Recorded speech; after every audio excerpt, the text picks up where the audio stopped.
Assalamualaikum warahmatullahi wabarakatuh. Dalam pelaksanaan akreditasi, BAN SM telah menyusun apa yang disebut dengan pedoman norma dan kode etik. Pedoman ini akan memastikan dan akan menjamin proses akreditasi dapat berjalan dengan lebih efektif dan efisien. BAN SM menyusun pedoman norma dan kode etik itu bukan tanpa alasan. Mengingat bahwa tugas, fungsi, maupun tanggung jawab yang diemban oleh BAN SM itu tidak ringan, maka ketika diharapkan untuk dapat mencapai tujuan akreditasi itu dengan semaksimal mungkin, maka sudah jelas bahwa perlu pedoman norma dan kode etik itu dipatuhi dalam proses akreditasi. Karena ingat bahwa norma itu adalah nilai utama, kemudian yang disepakati bersama ataupun yang dipergunakan sebagai acuan bersama. Dan kode etik itu biasanya lebih standar karena tertulis untuk bisa menunjukkan mana yang baik, mana yang tidak, mana yang salah, mana yang benar itu dicantumkan di sana.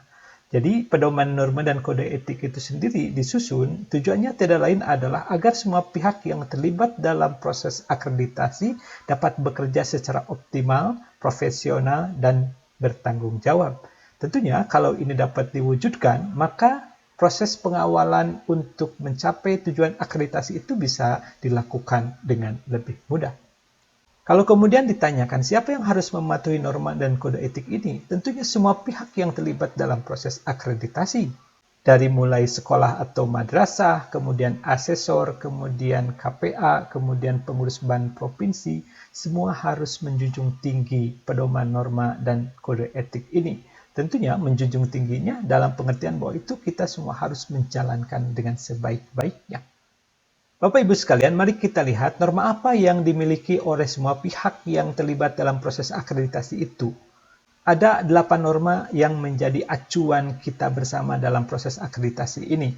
Yang pertama kejujuran, yang kedua mandiri, yang ketiga profesionalisme, kemudian yang keempat keadilan, yang kelima adalah kesejajaran, yang keenam adalah keterbukaan, yang ketujuh adalah tanggung jawab, dan yang kedelapan adalah menjaga kerahasiaan. Sekali lagi bahwa norma-norma ini harus dijunjung oleh semua pihak yang terlibat dalam proses akreditasi.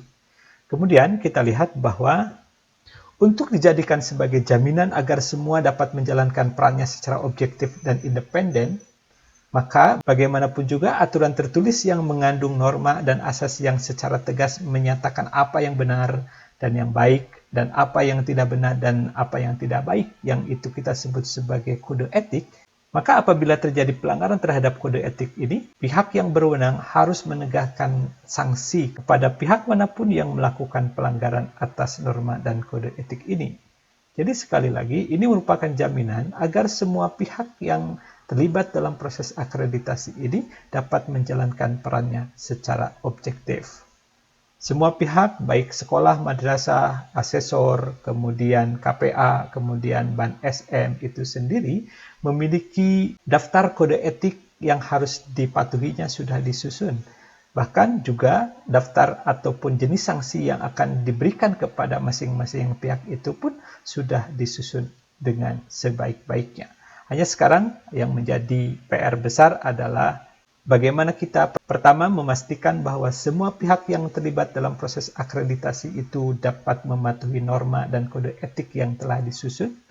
Yang kedua, apabila terjadi pelanggaran, bagaimana kita mengenakan sanksi kepada semua pihak yang melanggar norma dan kode etik tersebut, dan semuanya harus dijadikan sebagai pembelajaran bagi pihak-pihak yang lain agar bisa menegakkan norma dan kode etik yang telah disusun dengan tujuan yang jelas, yaitu untuk mendukung tercapainya tujuan akreditasi tadi.